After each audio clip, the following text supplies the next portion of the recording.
आज हम integration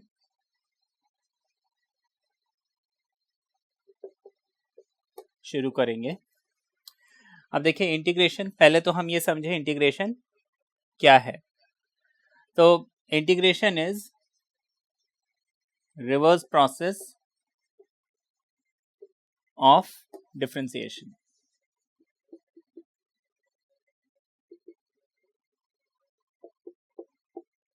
integration is nothing but reverse process of differentiation. अब देखिए मुझे बोला है कि f x is equal to let's say x cube, ठीक है ना। अब मैंने बोला कि इस एफ एक्स का डेरिवेटिव निकालो। Suppose y is equal to f x and f x is nothing but x cube. तो मुझे मालूम है d y by d x, यानी इस एफ एक्स का डेरिवेटिव जिसको हम एफ डैश एक्स या एफ प्राइम एक्स लिखते हैं, वो हो जाएगा d by d x of x cube and that is 3x square. ठीक है, बात समझ में आई। D y by d x को हम क्या लिखेंगे, 3x स्क्वायर। अब मुझे ये मालूम है कि इस x क्यूब को जब मैंने डिफरेंशिएट किया तो मुझे 3x स्क्वायर मिला। ठीक है, अब आपको क्वेश्चन पूछा है कि ये जो 3x स्क्वायर है किसको डिफरेंशिएट करने से मिला। मैंने क्वेश्चन चेंज कर दिया। हमने क्वेश्चन पूछा था x क्यूब को डिफरेंशिएट करने से क्या मिलेगा, हमने आंसर दिया 3x स्क्वायर। अब मान लीजिए x क्यूब मुझे नहीं मालूम है और मैं पूछता हूं ये 3x स्क्वायर किसको डिफरेंशिएट करने से मिला। ठीक है, तो ये जो मैं क्वेश्चन पूछ रहा हूं, तो ये जो प्रोसेस है कि भाई ये किसका डेरिवेटिव है एक्स क्यूब का, तो ये जो रिवर्स प्रोसेस है निकालने वाला, उस रिवर्स प्रोसेस को हम इंटीग्रेशन बोलते हैं। जैसे मुझे मालूम है d by d x of log x 1/x होता है। अब मैं अगर पूछता हूं कि भाई ये 1/x किसका डेरिवेटिव है, तो आप बोलेंगे लॉग एक्स का, है कि नहीं। तो ये जो रिवर्स प्रोसेस, मैं जो रिवर्स क्वेश्चन पूछ रहा हूं, तो ये रिवर्स क्वेश्चन का आंसर फाइंड आउट करने के मेथड को ही हम बोलते हैं इंटीग्रेशन। ठीक है, इतना तो समझा आपने कि इंटीग्रेशन क्या है, रिवर्स प्रोसेस ऑफ डिफरेंशिएशन, है ना। और इस रिवर्स प्रोसेस ऑफ डिफरेंशिएशन में हम निकालते क्या है, प्रिमिटिव या एंटी डेरिवेटिव। ठीक है ना, एंटी डेरिवेटिव। अब जैसे मैंने क्या बोला कि एक्स क्यूब का डेरिवेटिव मुझे क्या मिल रहा था, 3x स्क्वायर, अभी जो मैंने क्वेश्चन बोला है ना। इसको मैं रीड करूंगा, लिखूंगा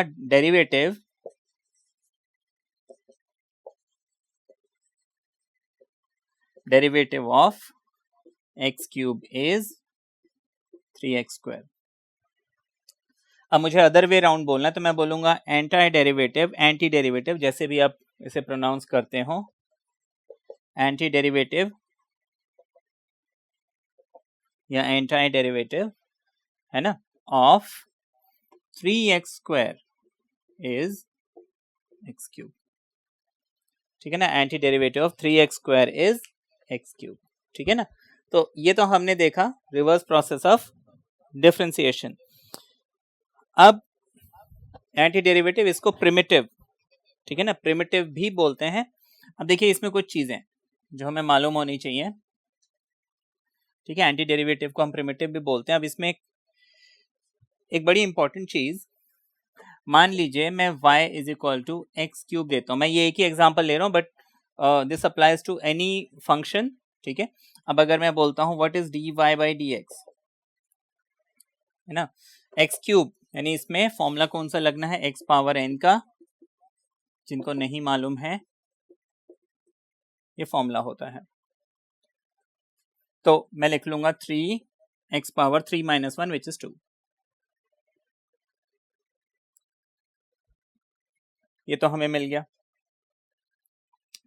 मान लीजिए ये y मुझे एक्स क्यूब प्लस 5 दिया होता, अब उस केस में d y by d x क्या होता, एक्स क्यूब का डेरिवेटिव 3x स्क्वायर, 5 का डेरिवेटिव 0, तो ये प्लस 0 हमें लिखने की भी जरूरत नहीं है ना, क्योंकि मुझे मालूम है derivative of a constant is always 0। Constant function का डेरिवेटिव 0 होता है। तो देखिए एक्स क्यूब प्लस 5 का डेरिवेटिव भी मुझे वही मिला 3x स्क्वायर। अच्छा, अगर मैं y इज इक्वल टू बोलता x cube plus 12, dy by d x निकालो, अगेन मुझे 3x स्क्वायर ही मिलता क्योंकि 12 भी तो एक कांस्टेंट है, इसका डेरिवेटिव 0 हो जाएगा। तो देखने वाली बात है, यहाँ पे 12 के बजाय 120 होता तो भी यही मिलता, 1200 होता, या फिर यहाँ पे एनी नंबर, कोई भी नंबर या कोई भी कांस्टेंट होता तो मुझे उसका डेरिवेटिव हमेशा 3x स्क्वायर मिलता। इसका ये मतलब हुआ कि अगर मैं इस 3x स्क्वायर को इंटीग्रेट करता हूँ, ठीक है ना, इंटीग्रेशन का सिंबल ये होता है, तो इसका ये मतलब है अगर मैं 3x स्क्वायर को इंटीग्रेट करता हूं तो मुझे x cube plus 5 x cube plus 1200 x cube plus 120 क्या मिलेगा, ये तो मैं कंफर्म नहीं बता सकता हूं, क्योंकि देखिए 5 का डेरिवेटिव भी 0 है, 120 का भी डेरिवेटिव 0 है। अब देखिए x क्यूब का डेरिवेटिव तो 3x स्क्वायर हुआ, इसका ये मतलब हुआ कि अगर मैं 3x स्क्वायर को इंटीग्रेट करता हूं तो मुझे x क्यूब मिलना चाहिए। ये कैसे मिला हम आगे चल के समझेंगे, फॉर्मुलेस देखेंगे, लेकिन हाँ अभी for the timing 3x square को जब मैंने इंटीग्रेट किया, मतलब जब मैंने रिवर्स प्रोसेस निकाला, मुझे x क्यूब मिल गया, लेकिन इस 3x स्क्वायर के साथ एक प्लस 0 भी है जो कि इनविजिबल है ना, 3x square plus 0 is 3x, तो ये जो प्लस 0 वाला पोर्शन है इसको मैं इंटीग्रेट करूं। अब देखिए यहाँ पे प्लस 0 मिला, यहाँ पे भी प्लस 0 मिला, मैं अगर इस 0 को इंटीग्रेट करता हूं मुझे 12 है ना 1200 मिलना 120 मिलना चाहिए, इस 0 को इंटीग्रेट करता हूं तो मुझे 5 मिलना चाहिए। नाउ आई एम देखिए एक्स क्यूब तो मुझे कंफर्म मिल गया, लेकिन कांस्टेंट को इंटीग्रेट करने से मुझे सॉरी 0 को इंटीग्रेट करने से क्या कांस्टेंट मिल रहा है वो मैं अनडिसाइडेड हूं, ठीक है ना, मैं ये नहीं बता सकता कि 5 को इंटीग्रेट डिफरेंशिएट करके 0 मिला या 120 को डिफरेंशिएट करके 0 मिला, तो इसीलिए इंटीग्रेशन में हम हमेशा एक प्लस सी लिखते हैं, क्योंकि मुझे ये नहीं मालूम कि कौन से कांस्टेंट को डिफरेंशिएट करके मुझे 0 मिला है, and that c is called constant of integration. इस c को हम बोलते हैं कांस्टेंट ऑफ इंटीग्रेशन, ठीक है। तो बेसिकली ये हो गया आपका इंटीग्रेशन सिंबल, ठीक है, इससे हम किसी भी फंक्शन को इंटीग्रेट करते हैं। मैंने इस फंक्शन को जब इंटीग्रेट किया, एंटाई डेरिवेटिव निकाला या प्रिमिटिव निकाला, मुझे सपोज 5x मिलता है प्लस c मिलता है, ठीक है ना, ये प्लस c हमें लिखना बहुत जरूरी है क्योंकि मैं अनडिसाइडेड हूं कि जो किस कांस्टेंट को डिफरेंशिएट करके हमें 0 मिला था। यहां पे this c is called constant of integration, ठीक है, कांस्टेंट ऑफ इंटीग्रेशन, ठीक है, इतना समझ में आया। अब कुछ और चीजें, इसको हम बोलते हैं इंटीग्रल सिंबल या साइन, ठीक है ना, इसको हम बोलते हैं इंटीग्रल साइन या फिर इंटीग्रल सिंबल, ठीक है ना। फिर यहां पे जो एफ एक्स है इसको बोलते हैं इंटीग्रैंड, ठीक है, जिसको हमें इंटीग्रेट करना है, ठीक है, इंटीग्रैंड। फिर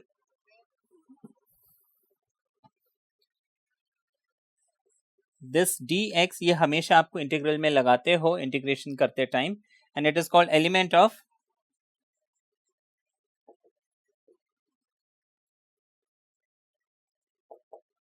ठीक है, एलिमेंट ऑफ इंटीग्रेशन, ठीक है, या फिर डिफरेंशियल ऑफ एक्स,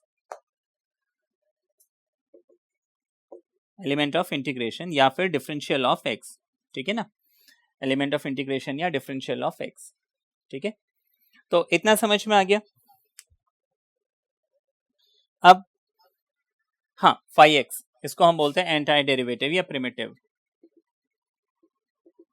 ठीक है, ये हो गया प्रिमिटिव, ये हो गया हमारा इंटीग्रेशन, ठीक है। तो ये तो हमने समझा इंटीग्रेशन में सिंबल क्या है, अब इसको करना कैसे है। अब देखिए इंटीग्रेशन हमारे पास दो टाइप के हैं 12th में, एक है डेफिनेट एक है इनडेफिनेट। इंडेफिनेट इंटीग्रल या इंडेफिनेट इंटीग्रेशन, एंड दूसरा है डेफिनेट इंटीग्रल। ठीक है, फर्क क्या है? इनडेफिनेट इंटीग्रल में integrate f x d x, ये मुझे कैलकुलेट करना है। ठीक है, डेफिनेट में integral f x d x within limits a and b, ये निकालना है। दोनों में फर्क क्या है? यहाँ पे मुझे लिमिट्स दी हुई है। ठीक है, लिमिट ऑफ इंटीग्रेशन, जिसको हम बोलते हैं लोअर लिमिट और इसको हम बोलते हैं अपर लिमिट। ठीक है ना, ये तो हम जब डेफिनेट इंटीग्रल करेंगे तब समझेंगे। तो इनडेफिनेट इंटीग्रल में हमें कोई भी लिमिट्स नहीं मिलती हैं, तो लिमिट नहीं मिलती हैं, तो इनडेफिनेट इंटीग्रल में जब भी रिजल्ट मिलता है हमें, तो उसमें हम प्लस सी जरूर लिखते हैं। डेफिनेट में हमें प्लस सी लिखने की जरूरत नहीं है। ठीक है ना, प्लस सी हमें नहीं लिखना होता है। सो अब integration is reverse process of differentiation, इसके फॉर्मूलेज। ठीक है ना, कोई भी मैथमेटिक्स का कोई भी टॉपिक है उसमें अगर मुझे फॉर्मूले अच्छे से याद है, ठीक है ना, पहले तो concept which is very important, concept मुझे समझ में आना चाहिए, मुझे कॉन्सेप्ट अच्छे से मालूम हो, उसके बाद फॉर्मूलेज मुझे अच्छे से याद हो, तब मैं क्वेश्चन जो है इजीली कर सकता हूँ। अब देखिए फॉर्मूले अगर मुझे मान लीजिए याद नहीं है, मैं उसे फॉर्म कर सकता हूँ। कैसे? अब मान लीजिए D by d x of log x, ठीक है ना, फॉर्मूला हमें मालूम है 1/x। ठीक है, अब मुझे क्या करना है, इंटीग्रेशन के फॉर्मूले बनाने हैं। तो जो डेरिवेटिव का रिजल्ट मिलता है, यहाँ पे आप इंटीग्रेशन का सिंबल लगाइए, साथ में dx लगा दीजिए, और जो डेरिवेटिव वाला d बाई डी एक्स है इसको हटा दीजिए।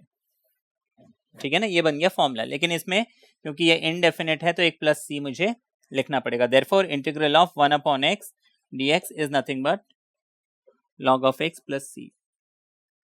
ठीक है ना, इसी तरीके से मुझे मालूम है d by d x of sine x क्या होता है, cos x।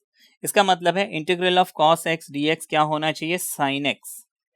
ठीक है, और क्योंकि इनडेफिनेट है प्लस सी मैं जरूर लिखूंगा। ठीक है, तो ये तो हो गया फॉर्मूले फॉर्म करने का तरीका। अब मैं आपको इसके कुछ फॉर्मूलेस बता देता हूं।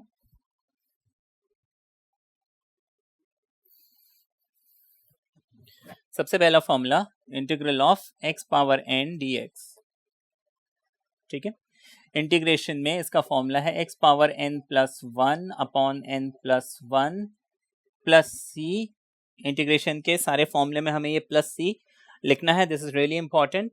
अगर ये हम प्लस सी नहीं लिखते हैं तो हमारे नंबर कट सकते हैं एग्जाम में। ठीक है, तो this plus c constant of integration is really really important. यहाँ पे एक रिस्ट्रिक्शन है, this n is any number except -1।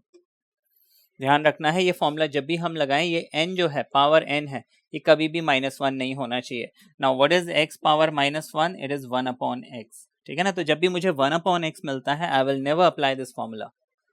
ठीक है ना। अच्छा, ये रिस्ट्रिक्शन सिर्फ -1 के लिए है, बाकी किसी नंबर के लिए नहीं है।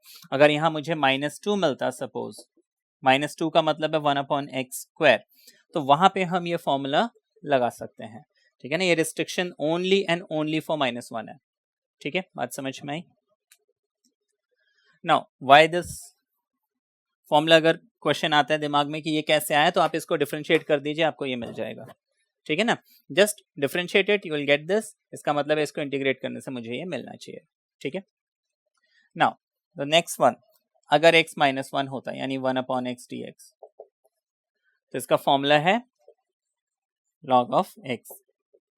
Now it is very important, यहाँ पे जो है बुक्स में लिखा हुआ log of mod x plus c. Now why mod x? क्योंकि मुझे ये मालूम नहीं है ये x जो है क्या है, पॉजिटिव है या नेगेटिव है।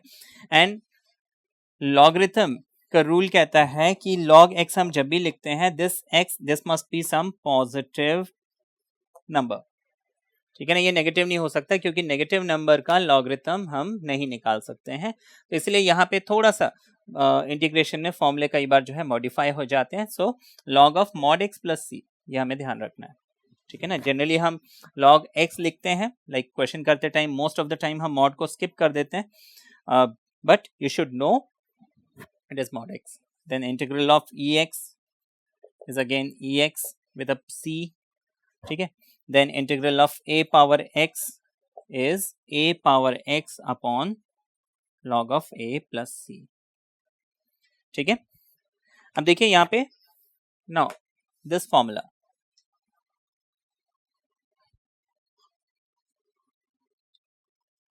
इस फॉर्मूले पे हम आते हैं, a पावर x वाले फॉर्मूले पे। तो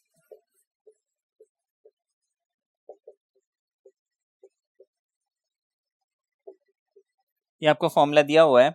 नाउ मुझे मालूम है D by d x of A power x क्या होता है, ए पावर एक्स इंटू लॉग ए।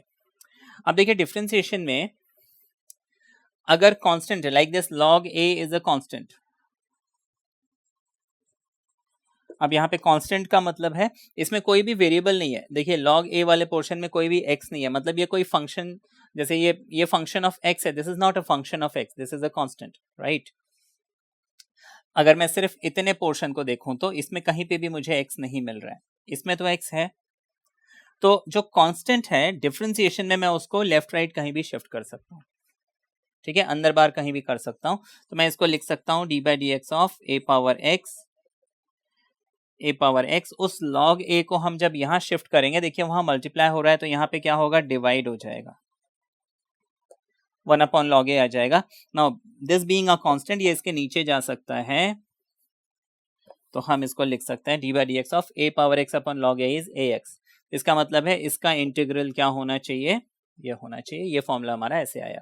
प्लस सी तो हम हमेशा फॉर्मूले में लिखते ही हैं, ठीक है ना। तो डिफरेंशिएशन में आप हमेशा याद रखेंगे कि if it is a constant you can always transpose, है ना, कांस्टेंट को हम लेफ्ट राइट कहीं भी ट्रांसफर कर सकते हैं। फंक्शन जो वेरिएबल्स हैं उनको नहीं। लेट्स से मैंने बोला d by d x of sine x into cos x, ठीक है ना।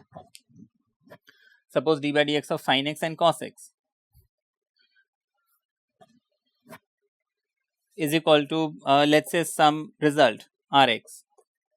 अब यहां पे मैं ऐसे कभी नहीं कर सकता हूं कि ये cos x को उठा के इधर डाल दूं, ये गलत हो जाएगा, because that is a variable, उसमें एक x है, एक x है, I can not transfer x, ठीक है ना।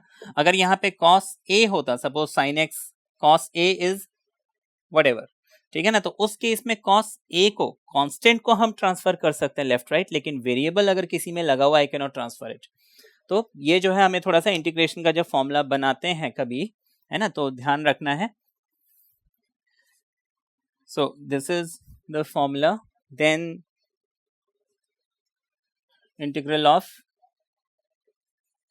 sec is tan x, ठीक है ना, क्योंकि D by d x of tan x क्या होता है, sec स्क्वायर्ड, फिर cosec स्क्वायर x क्या हो जाएगा, माइनस कॉट x।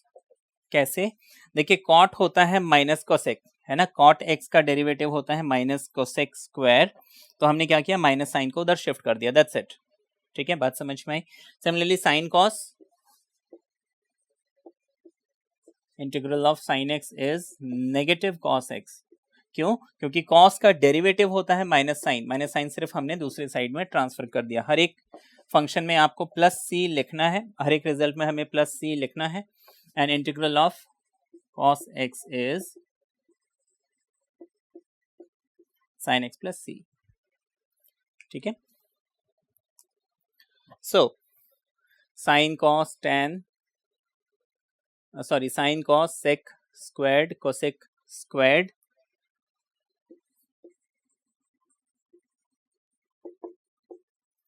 is इसी तरीके से cosec cot, ठीक है ना, integral of is negative cosec, ठीक है। ये तो हो गए बेसिक फॉर्मुलेज, राइट। अब फॉर्मूले तो ऐसे और भी बहुत हैं, है ना, लाइक tan x का इंटीग्रल क्या होगा, ये सब हम आगे चल के समझेंगे, है ना, जैसे जैसे क्वेश्चंस आते जाएंगे मैं आपको फॉर्मुलेज बताते जाऊंगा। ये कुछ बेसिक फॉर्मुलेज हैं जो हम इंटीग्रेशन डिफरेंशिएशन जो हमने पढ़ा हुआ है उसके फॉर्मूले से डिराइव कर सकते हैं। इतना तो आपने समझ लिया। अब देखिए इसमें क्वेश्चंस हमें कैसे कैसे मिलेंगे। आगे हमें टेक्निक्स ऑफ इंटीग्रेशन भी समझना है। अब देखिए क्वेश्चंस में इंटीग्रेशन में एक तो मुझे याद रखना है कि suppose integral of some constant k into some function अगर मिलता है, मैं उस कांस्टेंट को बाहर ले सकता हूं। ठीक है, जैसे हमने डिफरेंशिएशन में भी किया था, मुझे मालूम था differentiation of some constant into some function क्या मिल जाएगा, उस कांस्टेंट को हम बाहर ले लेंगे।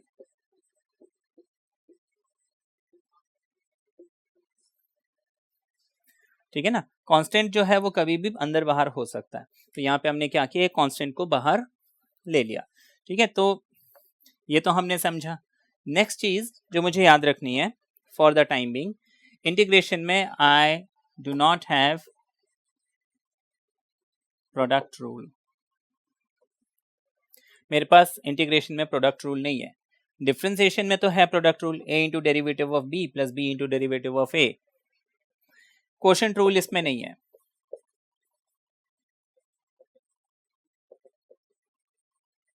ठीक है, अच्छा प्रोडक्ट रूल ना, बहुत लोग बोलते हैं कि भाई आगे, जैसे आगे आप पढ़ेंगे इंटीग्रेशन बाय पार्ट्स, अब वो तो प्रोडक्ट रूल है, तो लोग बोलते हैं कि भाई प्रोडक्ट रूल कैसे नहीं है, इंटीग्रेशन बाय पार्ट्स तो है। तो देखिए वो इंटीग्रेशन बाय पार्ट्स जो है वो हम बहुत आगे पढ़ेंगे, अभी फॉर द टाइम बिंग आप ये मान के चलिए हमारे पास प्रोडक्ट रूल नहीं है। वो जो इंटीग्रेशन बाय पार्ट है वो हम बहुत स्पेशल सिचुएशंस में लगाते हैं, है ना, जहाँ पे हमारे पास और कोई टेक्निक नहीं है जिससे हम किसी क्वेश्चन को सॉल्व कर पाए, वो तो हम जब करेंगे तब देखेंगे। तो अभी आपको ये मान के चलना है कि अगर हमारे पास अभी आपको ये मान के चलना है हमारे पास प्रोडक्ट रूल भी नहीं है, क्वेश्चन रूल भी नहीं है। दैट मीन्स मुझे जो भी क्वेश्चन मिलता है उसको मैं प्लस और माइनस के फॉर्म में ही लेके आऊंगा, मतलब उसको कोशिश करूंगा वो प्लस माइनस के फॉर्म में कन्वर्ट हो जाए, है ना। जैसे अब मान लीजिए मुझे x प्लस 1/x मिलता है, यहाँ पे तो क्वोशंट बन रहा है, लेकिन अगर मुझे इसको इंटीग्रेट करना पड़े तो मैं क्या करूंगा, पहले कोशिश करूंगा कि ये जो है क्वोशंट से चेंज हो जाए। तो अब जैसे इसको मैं x/x एंड 1/x यानी कि 1 एंड 1/x ऐसे लिख लूंगा। ये अलग अलग हो गए, अब 1 को मैं इंटीग्रेट कर दूंगा, 1/x को मैं इंटीग्रेट कर दूंगा, दोनों के जो भी रिजल्ट होंगे लिख दूंगा। ठीक है, तो ऐसे कुछ मुझे टेक्निक्स लगाने होंगे जिससे कि जो क्वोशंट है या प्रोडक्ट है वो चेंज हो जाए। ठीक है, ये तो आपने समझा। नाउ एक बहुत इंपॉर्टेंट चीज, अगर मुझे खाली इंटीग्रेट dx मिलता है, ठीक है, खाली इंटीग्रेट dx मिलता है, तो आप याद रखेंगे इसको हम सिर्फ लिखेंगे x प्लस c, तो अंडरस्टूड है ना, तो मैं अभी नहीं लिख रहा हूं। ठीक है, तो integrate dx is x, y, because अगर मैं x को डिफरेंशिएट करता हूं मुझे 1 मिलता है। अब मैं अगर इस 1 को इंटीग्रेट करता हूं तो मुझे x मिलना चाहिए। 1 को लिखो नहीं लिखो कोई फर्क नहीं पड़ता। ठीक है, तो इस वजह से अगर मुझे सिंपली dx मिलता है then the answer is x। यहां तक समझ में आ गया। आगे देखिए, हम करेंगे कुछ बेसिक क्वेश्चंस। अब उसके पहले एक और चीज बता दूं, जैसे हमने डिफरेंशिएशन में जो सम एंड डिफरेंस का रूल पढ़ा था, like d by d x of a plus minus b will be d by d x of a plus minus d by d x of B.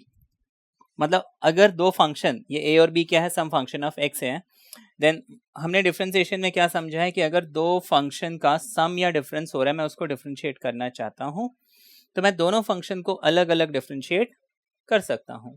तो यहाँ पे integration में भी ये rule some and difference के लिए तो applicable है, प्रोडक्ट और क्वोशंट के लिए तो नहीं है।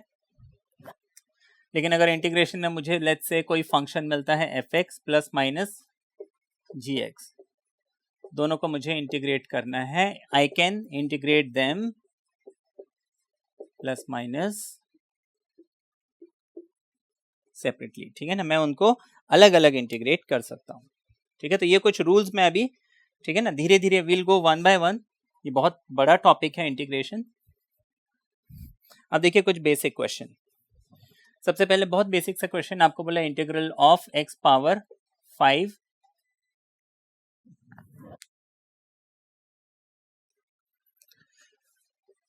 dx। ठीक है ना, integral of x power 5 dx, ये मुझे क्वेश्चन दिया हुआ है। अब मुझे क्या करना है, कभी भी लाइक डिफरेंशिएशन में भी हमने किया है या फिर इंटीग्रेशन में, आप एक फॉर्मूलेज की ना लिस्ट बना लीजिए एक किसी शीट में या किसी एक अलग से डायरी में, और जब भी क्वेश्चन करते हैं आप उस फॉर्मूले की शीट को रेफर करके क्या कीजिए, देखिए कौन सा फॉर्मूला फिट हो रहा है। तो यहाँ पे मेरे पास इंटीग्रल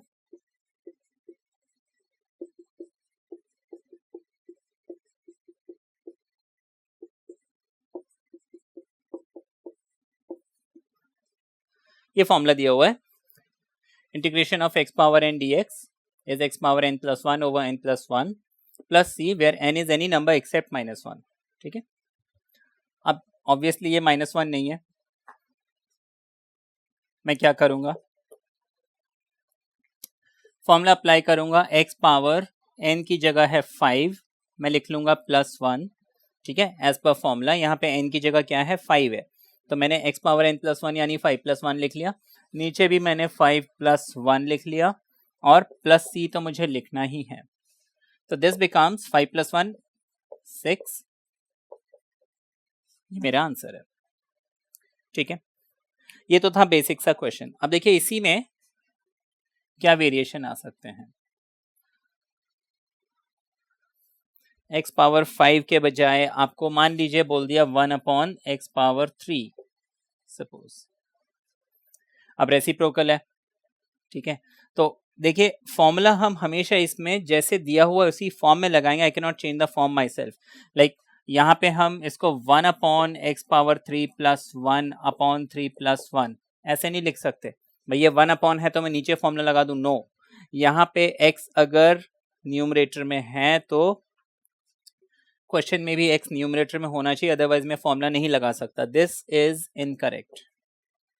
ठीक है, तो मुझे यहाँ पे क्या चाहिए कि x जो है एक तो ऊपर होना चाहिए, तो मैं क्या करूंगा, मुझे मालूम है 1/a power m can be written as a power -m। ठीक है ना, तो मैं इसको लिख सकता हूं x पावर -3, इतना लिख लिया।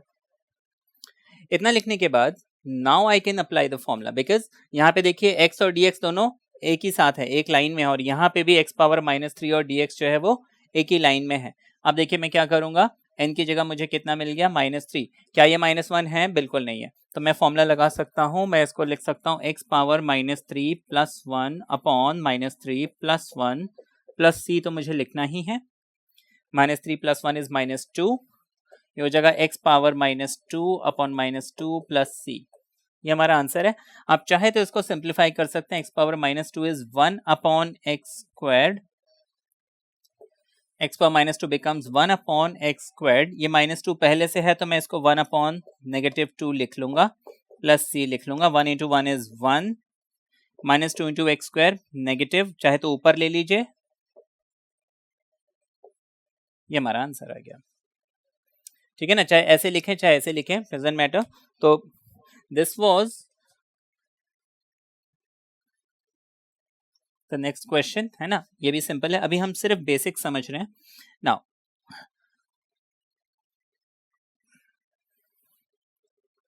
अच्छा, इस 1/(1/x³ मैंने क्वेश्चन दिया हुआ था, इसमें कई बार लोग क्या करते हैं, अब हमारे पास एक और फॉर्मूला है,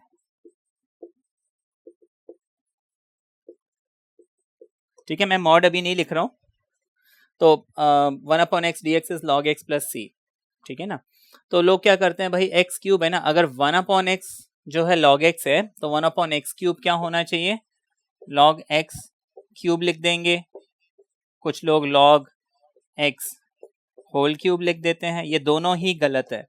ठीक है, जो आप फॉर्मूला हमेशा जैसे है वैसे ही लगाना, अगर 1/x में ये फॉर्मूला लगता है तो 1/x में ही लगता है, x³ में नहीं, x² में नहीं, किसी में भी नहीं। ठीक है, अगर मुझे 1/x के लिए फॉर्मूला बोला है तो 1/x में ही लगाना है, किसी और में नहीं लगाना है। ठीक है, रूट आता है कई बार, अब देखिए रूट अगर मुझे मिलता है, लेट्स से √(x), ये भी सिंपल है, because I know that root of x can be written as x power 1/2 plus c, है ना। जिनको नहीं मालूम है उनको बता दूं कि कभी भी अगर अंडर रूट एक्स है तो उसको हम हमेशा एक्स रेज़ टू पावर 1/2 1/2 लिखते हैं। अगर nth रूट ऑफ एक्स मुझे बोला है तो आपकी नॉलेज के लिए मैं बता दूं, इसको हम x पावर 1/n लिखते हैं। जैसे अगर कभी कई बार क्वेश्चन मिलता है ना, क्यूब रूट ऑफ एक्स, अगर आपको ऐसा क्वेश्चन मिलता है तो आप इसको लिख सकते हैं x पावर 1/3। सॉरी, हम इंटीग्रेशन नहीं कर रहे हैं, जस्ट लिखने का तरीका है ना। Cube root of x can be written as x power 1/3, ठीक है। सो ये आपको मालूम हो। Then one more thing for your knowledge,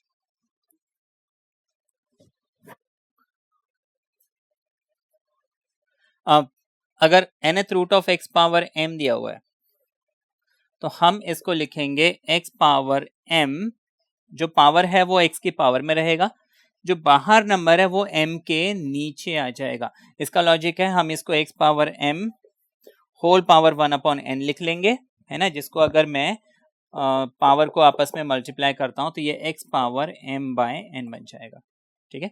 this is something you should know, okay. तो ये कुछ बेसिक अलजेब्रा के रूल्स हैं जो जूनियर क्लासेस में हमने पढ़े होंगे, जो हमें अलजेब्रा इंडेक्स, है ना, इंडाइसेस, उसके रूल्स हैं जो हमें यूज करने पड़ सकते हैं। Now this thing can be written as x power 1/2 dx। Formula देखिए अगेन x पावर n, ठीक है ना। n is any number except -1, ये -1 के अलावा कोई नंबर है। फॉर्मूला लगा लेंगे, दिस बिकम्स x पावर 1/2 + 1, ठीक है। हाफ प्लस 1 इज 3/2, तो हम इसको लिख सकते हैं, इसको सिर्फ सिंप्लीफाई करना है, विच इज 2/3, ठीक है ना। ये हमारा आंसर है। कई बार लोग इसको भी फर्दर सिंप्लीफाई करते हैं, if required you can do it. ये जो ऊपर वाला नंबर है वो x की पावर में आ जाएगा, नीचे वाला नंबर उसको रूट बनाएगा। अब क्योंकि 2 है तो हम स्क्वायर रूट लिखेंगे, अगर 4 होता तो मैं फोर्थ रूट लिखता, अगर 3 होता तो मैं क्यूब रूट लिखता, 5 होता तो फिफ्थ रूट लिखता, डिनोमिनेटर ध्यान रखना, एंड सो ऑन, ठीक है ना। चाहे ऐसे लिखो चाहे ऐसे लिखो, मोस्टली हम यहाँ पे छोड़ देते हैं। So this was another question, ठीक है। यहां तक तो समझ में आ गया आपको। These were all basic questions, है ना, अलजेब्रा पे based. Now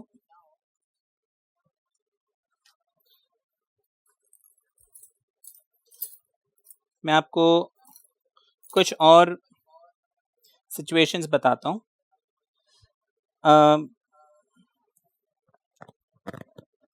some and difference तो आप लोग कर लेंगे, लाइक x³ + x², तो ऑब्वियसली बात है मैं दोनों को क्या करूंगा, x³ dx, and they can be solve separately, like x³ हो जाएगा x पावर 3 + 1 4/4, x पावर 2 + 1 3/3। अब देखिए इसमें क्या करना है, मैंने इसको स्प्लिट किया, दो पोर्शन किए, दो पोर्शन को सॉल्व किया, प्लस सी, अब इसका भी प्लस सी इसका भी प्लस सी नहीं करना है मुझे, प्लस सी हमेशा इंटीग्रेशन सॉल्व होने के बाद लास्ट में एक ही बार लिखना है, इर्रेस्पेक्टिव ऑफ मैं इंटीग्रेशन के फॉर्मूले कितनी बार लगा रहा हूँ। यहाँ पे मैंने 2 बार लगाया, अगर ये फंक्शन और लंबा होता तो मैं 3 बार 4 बार 5 बार कितने बार भी लगाता, लेकिन प्लस सी आप हमेशा एक ही बार लिखेंगे, ठीक है। There is no need to write plus c for each and every, है ना, इंटीग्रल जो आपको मिलता है, ठीक है, एक बार लिखेंगे वो सफिशिएंट है। ये तो हमने कर लिया। अच्छा, इसी में अगर मान लीजिए मुझे जैसे यहाँ पे मिलता 2, ठीक है, तो ये भी 2x³ dx and x² dx, जब भी इंटीग्रल का सिंबल लगेगा dx जरूर लिखना है, दिस इज वेरी इंपॉर्टेंट। अगर आप इसको सिर्फ ऐसे लिखते हैं ये इनकम्प्लीट है, टीचर चाहे तो आपके नंबर काट सकते हैं इसमें, ठीक है, क्योंकि ये मिस्टेक है, दिस इज इनकम्प्लीट, आपको dx लिखना है, ठीक है ना। अच्छा, again x³ is what, x4/4, x² is x³/3 plus c, तो एक बार लिखना है। ये 2 जो है कांस्टेंट है तो ये तो मल्टीप्लाई होगा ही ना, 2 1 2 2 2 4, है ना, ऐसे कर सकते हैं। इसमें प्रोडक्ट अगर मिलता है तब क्या करें, अब देखिए कुछ चीजें बताता हूं, जैसे कि मैंने आपको बताया था कि प्रोडक्ट रूल तो इंटीग्रेशन में है नहीं और ना ही कोशेंट रूल है। तो प्रोडक्ट या कोशेंट मिलता है तो हम क्या करें, ठीक है ना, प्रोडक्ट या कोशेंट मिलता है तो हम क्या करें। जैसे मान लीजिए ये क्वेश्चन मुझे दिया हुआ, नाउ मैं क्या करूं, तो प्रोडक्ट रूल मेरे पास नहीं है, लेकिन इंटीग्रेशन सिंबल के अंदर मैं इस फंक्शन को तो सिंप्लीफाई कर सकता हूं, उसमें तो कोई रिस्ट्रिक्शन नहीं है। तो मैं क्या करूंगा, इस रूट एक्स को 1 से मल्टीप्लाई करूंगा तो ये रूट एक्स हो जाएगा। रूट एक्स को जब मैं इस एक्स से मल्टीप्लाई करूंगा ये एक्स रूट एक्स हो जाएगा। क्या अब मैं इसे सॉल्व कर सकता हूं? अब मैं इनको सेपरेट कर सकता हूं, सेपरेट कर लेते हैं। ये हो गया आपका रूट एक्स। प्रोडक्ट तो यहां फिर भी मिल रहा है, क्या किया जाए। अब देखिए इस रूट एक्स को तो मैं सॉल्व कर सकता हूं, अभी मैंने समझा इसको एक्स पावर हाफ लिख सकता हूं। यहाँ पे क्या किया जाए, देखिए इस x को मैं अगर x पावर 1 लिख लूं तो कोई दिक्कत नहीं है, राइट। इस x रूट ऑफ x को अगर x पावर 1 हाफ लिख लूं कोई दिक्कत नहीं है, ठीक है, हाफ लिख लिया मैंने। अब यहाँ पे x power 1 and x power 1/2, law of index मैंने पढ़ा हुआ है, a power m multiply a power n is nothing but a raise to the power m plus n। तो क्या मैं वो रूल यहाँ पे लगा सकता हूँ? बिल्कुल लगा सकता हूँ, ठीक है ना। तो ये आपने देखा कि हमने क्या किया, प्रोडक्ट हमें दिया हुआ था, हमने उसको कैसे सिंप्लीफाई किया। नाउ दिस थिंग, ये सॉल्व हो रहा है तो आप इसको सॉल्व कर लीजिए। अभी यहाँ प्लस सी नहीं लिखेंगे, क्यों? क्योंकि देखिए ये इंटीग्रेशन अभी बाकी है, तो हम लास्ट में जब ये इंटीग्रेशन सॉल्व हो जाएगा एक बार प्लस सी लिख देंगे। So there is no need to write plus c here, minus sign. अभी देखिए हमने यहाँ पे फॉर्मूला नहीं लगाया है, अभी हम सिर्फ ये जो अंदर वाला पोर्शन है, फंक्शन वाला पोर्शन जो हमें क्वेश्चन दिया था उसी को सिंप्लीफाई कर रहे हैं। वो जब सिंप्लीफाई हो जाएगा उसके बाद हम उसमें फॉर्मूला लगाएंगे। So this 1 and 1/2 gets added, ठीक है। मुझे 1 + 1/2 कितना होता है ये तो मालूम है, 1 + 1/2, 2 1 2 + 1 3। तो हम यहाँ पे डायरेक्टली लिख लेते हैं x पावर 3/2। अब फॉर्मूला, जो फॉर्मूला यहाँ पे लगा है एग्जैक्टली वही फॉर्मूला लगाएंगे, x raise to the power n dx is xn + 1 over n + 1 + c। ये चीज एज इट इज आ जाएगी। Now what is half plus 1? Again 3/2, this again becomes 3/2, right. x power 3/2 already है तो मैं लिख लूंगा 3/2 + 1, नीचे भी आ जाएगा 3/2 + 1। अब मैं प्लस c एक ही बार लिखूंगा, ठीक है। Now what is 3/2 + 1? 2 1 2 + 3 इज 5/2, तो इसको मैं यहीं पे लिख लेता हूं 5/2, दिस बिकम्स 5/2। अब देखिए डिनोमिनेटर में अगर फ्रैक्शन है वो रेसिप्रोकल यानी उल्टा हो जाता है, फ्लिप हो जाता है और मल्टीप्लाई हो जाता है।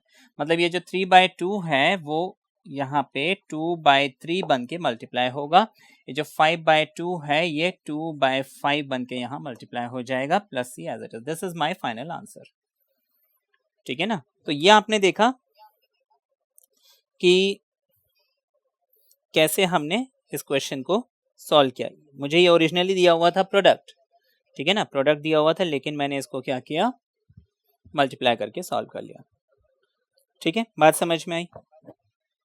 अब आगे देखिए,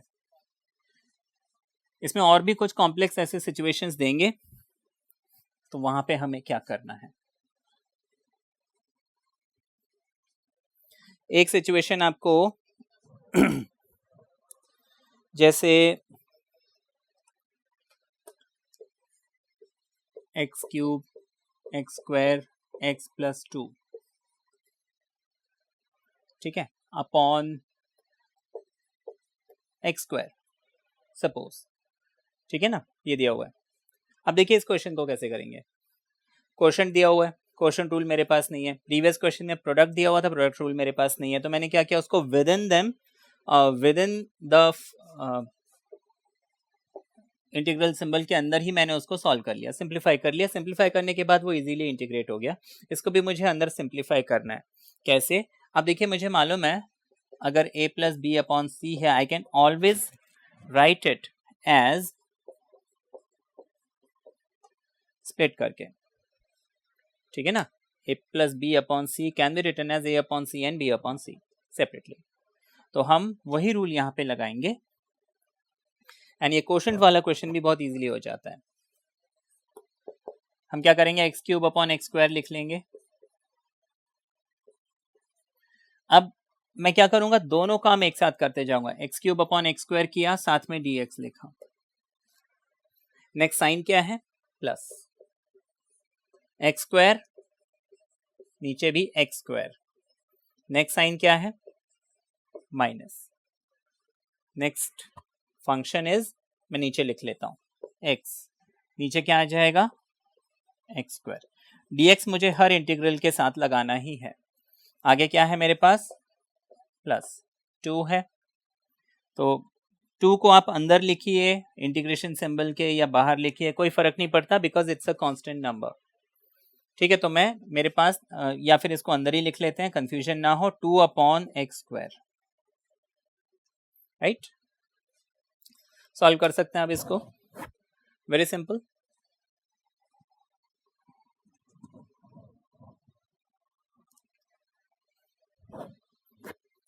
देखिए, x cube upon x square cancel हो जाएगा, सिर्फ एक्स बचेगा। X square upon x square cancel हो जाएगा, कुछ नहीं बचेगा, तो मैं सिर्फ dx लिख लूंगा। 1 बचेगा, 1 को लिखो नहीं लिखो कोई फर्क नहीं पड़ता। माइनस का symbol, x upon x square, x cancel, 1 upon x बचा।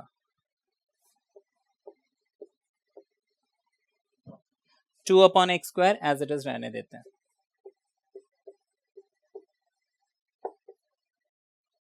ठीक है, इतना समझ में आ गया।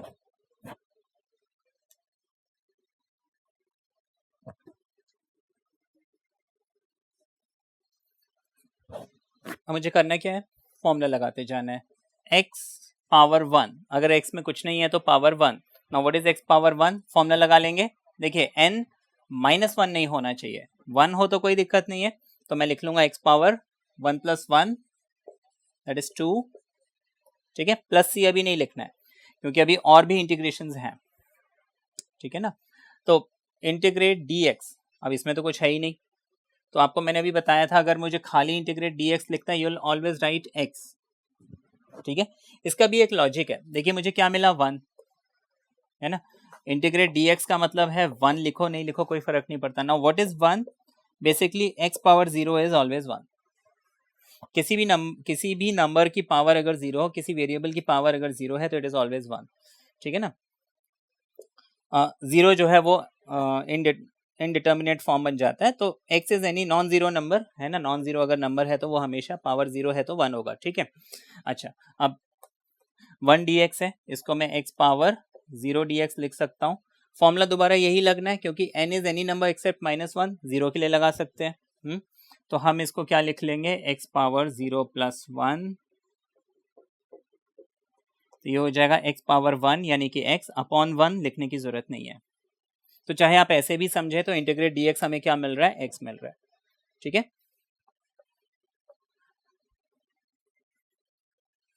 So this portion becomes x। Now 1 upon x का इंटीग्रल log x। ठीक है, तो हम 1 अपॉन x को क्या लिख लेंगे, log x। 2 upon x square, अब इस 2 को मैं क्या करता हूं, बाहर लिख लेता हूं ना। What is 1 upon x square, अभी हमने पढ़ा रेसिप्रोकल है, तो मैं इसको x पावर -2 लिख लेता हूं। तो plus 2 x power -2 plus 1 -2 plus 1, सारे इंटीग्रेशन में कर चुका हूं तो एक प्लस c तो लिखना पड़ेगा। ये आपको मिल जाएगा x square x log x, इतना तो मिल गया था। -2 प्लस 1 इज -1, नीचे -1। इसको सिंप्लीफाई कर लीजिए, माइनस प्लस माइनस आ जाएगा, ठीक है, और 2x पावर -1 यानी 2/x आ जाएगा। So this is your final answer. ठीक है, ये आपने समझा। अगर मुझे डिवाइड मिलता है तो मुझे क्या करना है। ठीक, आगे देखिए। इसी में मतलब इसी एक फॉर्मूले पे आपको देखो क्वेश्चन कैसे कैसे घुमा के दे सकते हैं और आपको क्या करना है। Let's say you are given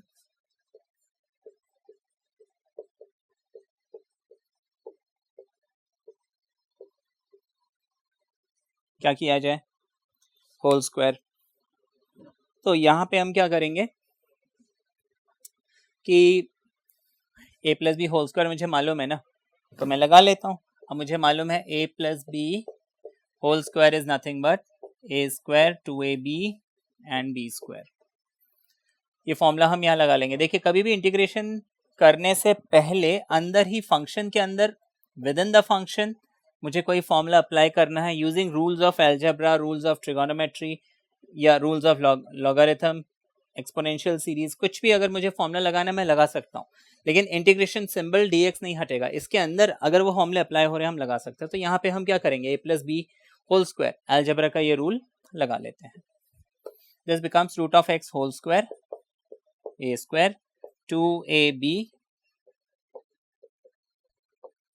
and b square, ठीक है ना, dx। इसको फर्दर लिख सकते हैं। देखिए, रूट ऑफ x का स्क्वायर हो जाएगा x, 2 root x 1 root x cancel, सिर्फ 2 बचा, 1 रूट x का होल स्क्वायर। देखिए, रूट x का स्क्वायर, रूट और स्क्वायर हट जाएगा, x बचेगा, तो ऐसे 1 रूट x का जो स्क्वायर है ये 1/x बचेगा। This is what you are getting. अब आगे देखिए,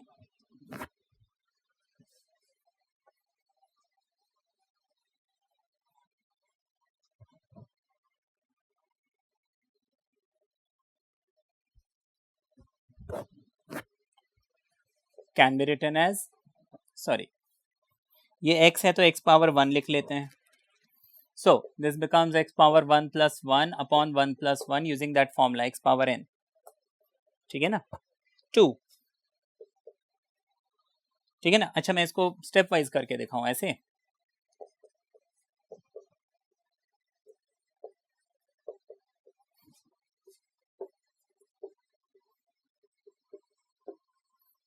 ठीक है, अब ठीक है, ये क्या हो जाएगा, x पावर 1 है तो 1 प्लस 1 1 प्लस 1 प्लस c अभी नहीं लिखेंगे, 2 है, 2 इज अ कांस्टेंट, बाहर लिखो अंदर लिखो कोई फर्क नहीं पड़ता। dx का इंटीग्रल x 1/x, 1/x मुझे जब भी मिलता है मैं log x ही लिखूंगा, मैं ये फॉर्मूला नहीं लगाऊंगा। क्या बन गया, ये सारे इंटीग्रेशन कर चुका हूं तो मुझे प्लस c लिखना पड़ेगा, ये हो जाएगा x स्क्वायर बाय 2।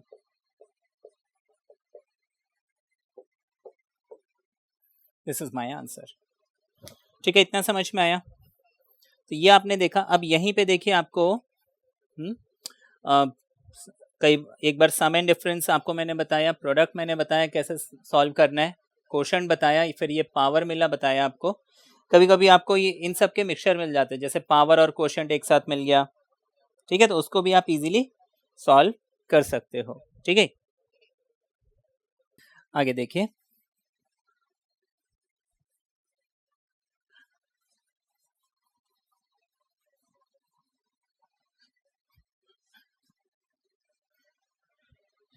नेक्स्ट बताते हैं आपको।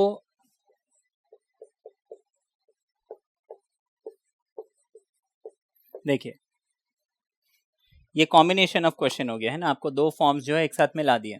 तो हम क्या करेंगे, 1 plus x whole square a plus b whole square formula लगाएंगे, a square 2ab and b square, ठीक है ना।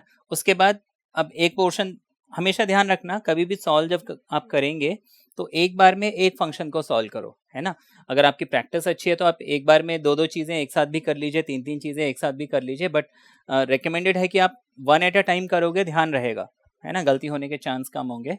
यू कैन स्प्लिट, है ना, ये 1/√x बन गया, 2x/√x बन गया, एंड x², इसके आगे तो आप लोग को बन जाएगा, सिंपल है, अलजेब्रा का रूल लगाना है। This √x is nothing but x⁻½ है ना, √x को हम क्या लिख सकते हैं, x⁻½ तो this thing becomes x⁻2 - ½ this thing, देखिए 2 तो है ही, 2 को हटा दीजिए, है ना, x⁻1 - ½ और यहाँ पे ऊपर कुछ नहीं है तो हम इसको देखिए 1 को क्या लिखते हैं, x⁻⁻½ ठीक है ना, ये सिंप्लीफाई हो गया। ठीक है, अब इसको बस मुझे इसका रिजल्ट निकालना है फॉर्मूला लगा के, तो दिस इज वेरी सिंपल, है ना, लाइक दिस इज x⁻⁻½ तो हम लिख लेंगे x⁻−1/2 + 1 एंड -1/2 + 1, ठीक है। 2 × x⁻1 - ½ is ½ integration of 2x⁻½ dx लिख लिया, एंड 2 - ½ 2 to the 4 - 1 is 3, ठीक है। इसके आगे आप लोग को बन जाएगा, इसलिए मैं बहुत डिटेल में नहीं बता रहा हूं। तो -½ + 1 is ½ ये हो जाएगा x⁻½ 2 times ½ + 1 is 3/2, 3/2 + 1 is 5/2। अब सारे इंटीग्रेशन हो गए तो +c लगा लीजिए, 2 ऊपर चले जाएगा, दिस बिकम्स 2x⁻½ जिसको हम √x भी लिख सकते हैं, दिस बिकम्स 3/2 उल्टा होगा तो 2/3, 2 to the 4 and this becomes 2/5, this is my final answer, ठीक है ना, इतना तो समझ में आ गया। आगे देखिए,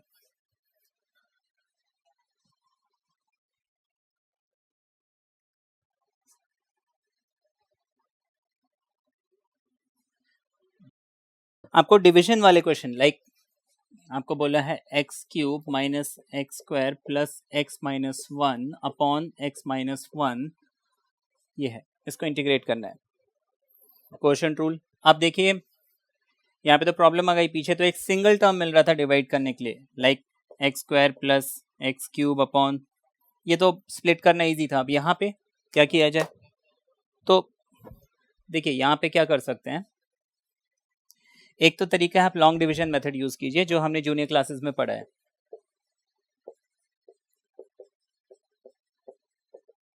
ठीक है ना, लॉन्ग डिवीजन मेथड।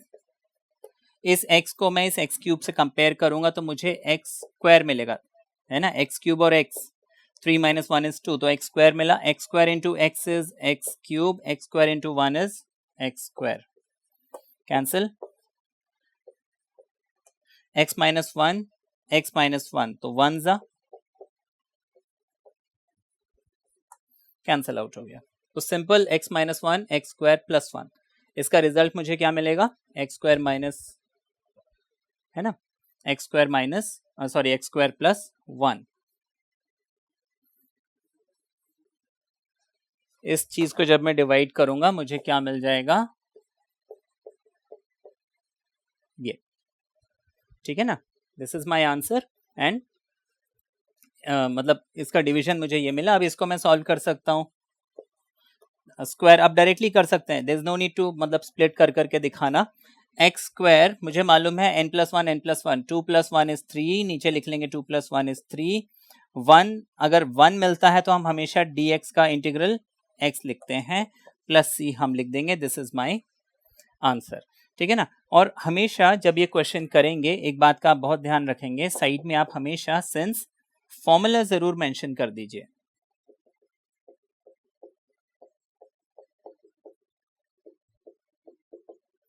फॉर्मूला जरूर मेंशन कर दीजिए, ठीक है, दिस इज रियली इंपॉर्टेंट। कई बार क्या है कि हम क्वेश्चन तो ठीक सॉल्व करते हैं, फॉर्मूला मेंशन नहीं करते हैं, उसके चक्कर में नंबर कट जाते हैं, ठीक है ना। तो ये जब भी हम कोई क्वेश्चन सॉल्व करें तो अब देखिए, this was not the only method जो मैंने आपको अभी बताया, लॉन्ग डिवीजन मेथड। कई बार क्वेश्चंस ऐसे होते हैं कि the long division is not actually required, you can solve it very easily. Like यहाँ पे देखिए, अगर मैं इसको पेयर करता हूं और इसको पेयर करता हूं, तो देखिए यहाँ पे एक्स स्क्वायर कॉमन आ रहा है, एक्स माइनस वन बचा। इसको अगर मैं पेयर करता हूं, ये एक्स माइनस वन बचा। अब अगर मैं इस x माइनस वन को इस पेयर को और इस पेयर को देता हूं,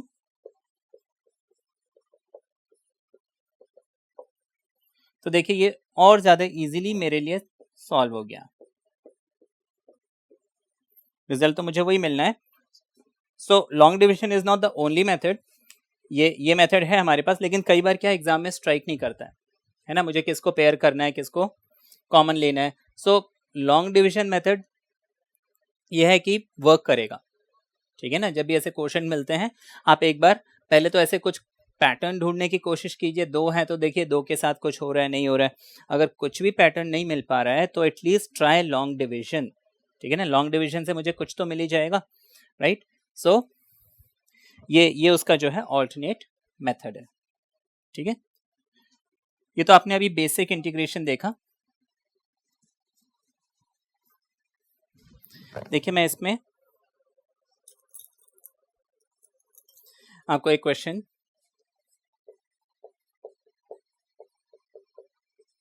जैसे ये क्वेश्चन दिया हुआ है,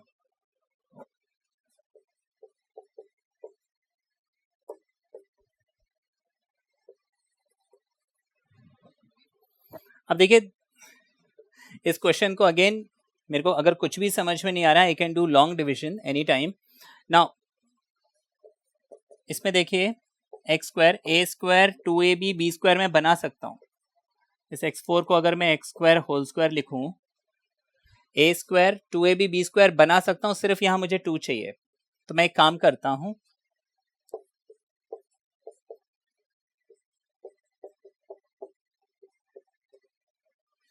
इस एक्स स्क्वायर को मुझे टू एक्स स्क्वायर बनाने के लिए, क्योंकि देखिए a square two a b square, तो यहां पे मुझे एक टू चाहिए। इस एक्स स्क्वायर को टू बनाने के लिए मुझे एक एक्स स्क्वायर ऐड करना पड़ेगा। अब क्योंकि मैंने एक्स स्क्वायर ऐड किया है तो मैं सब्ट्रैक्ट भी करूंगा, ठीक है ना। अब ये दोनों पेयर होके टू एक्स स्क्वायर बन गए, ठीक है, plus one square minus x square.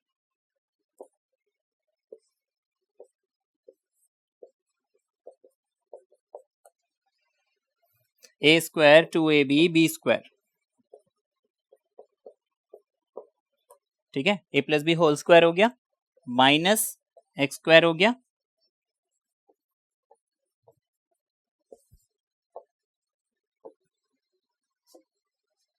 ये हमने कर लिया। अब देखिए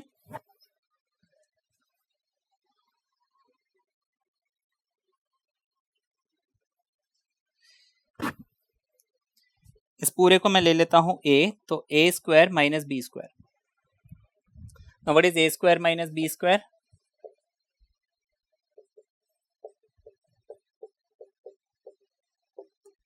ठीक है, a plus b and a minus b, ठीक है ना।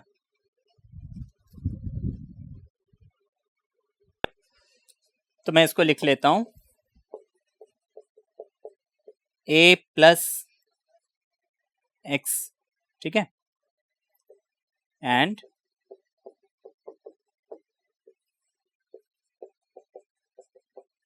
अब देखिए इसको जब मैं रीअरेंज करूंगा ये हो जाएगा x square minus x plus one. ये आपस में कैंसिल हो गया, मेरे पास x square plus one plus x बचा, जिसको जब मैं इंटीग्रेट करूंगा, ठीक है, मैं इसको डायरेक्टली कर दे रहा हूं, इसको जब मैं इंटीग्रेट करूंगा मुझे रिजल्ट मिल जाएगा। एक्स स्क्वायर हो जाएगा x cube by three, one हो जाएगा एक्स हो जाएगा x square by two, plus c तो हमें लिखना ही है। नाउ दिस इज, जैसे कि मैंने बताया कि हम कुछ और ट्राई करते हैं तो रिजल्ट मिलता है, अदरवाइज आपको मैंने जैसे कि बताया लॉन्ग डिविजन ये मेथड तो है ही। ठीक है, इतना समझ में आया?